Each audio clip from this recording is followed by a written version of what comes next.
کله چې افغانان د خپلې ارادې څښتنان شي نو هیواد به له پرمختللو هیوادونو سره سیالي وکړي. پردي خلک هیڅ کله هم بل چاته هیواد نه جوړوي. که جوړولی یې نو افغانستان به اوس ګلې ګلزار و. د امریکایانو په وتلو سره امریکایانو ان خپلې هغه د لرګیو پلاستیکي کوټې هم بیرته ونړولې چې دوی ځانو ته جوړې کړې وې. ان خپل هغه کمپیوټرونه، لیپټاپونه، همدا ډول هغه LCD سکرینونه چې دوی په افغانستان ته راوړي وو هغه یې هم بیرته مات کړل.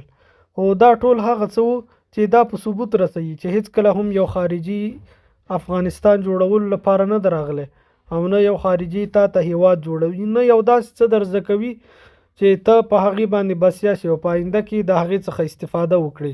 کله چې له افغانستان څخه امریکایان وتل دوی ټول هغه څه تخریب کړ، حتی د افغانستان د تیر نظام الوتکې چې د روسانو د وخت څخه په افغانستان کې پاتې وي هغه یې هم تخریب کړي. خو دا چې افغانستان اوس خپلواکه ده او د خپلې ارادې څښتن ده، هره ورځ د یو موټر، یو الوتکې، یو ډرون د جوړېدو خبر اورو. ځوانان دي لګیا دي کار کوي. په یو تازه اقدام کې یو ځوان یو الوتکه جوړه کړې. دغه ډرون الوتکه چې 200 کیلومترو پورې پرواز کولی شي او تر 80 کیلو پورې وزن وړلی شي. دغه الوتکه د جنرال موبین په مالی ملاتړ جوړه شوې ده.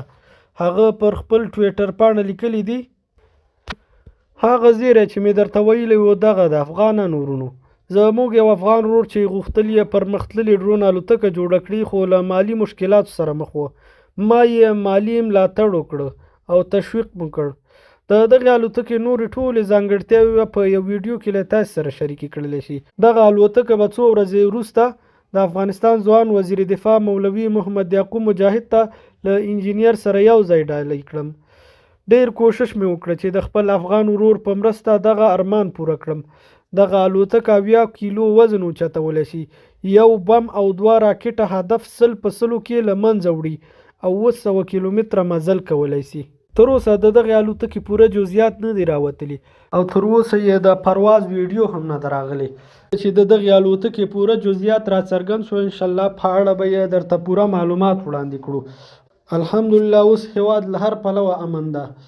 افغان ځوانان توانیدلی دي چې مختلف ډوله پرمختللي تخنیکي وسایل جوړ کړي چې له هغې څخه یو هم د افغانستان د سپورتي موټر جوړول و چې دغه موټر په نړیواله کچه وستایل شو او افغانستان یې په نړیواله کچه مشهور کړ.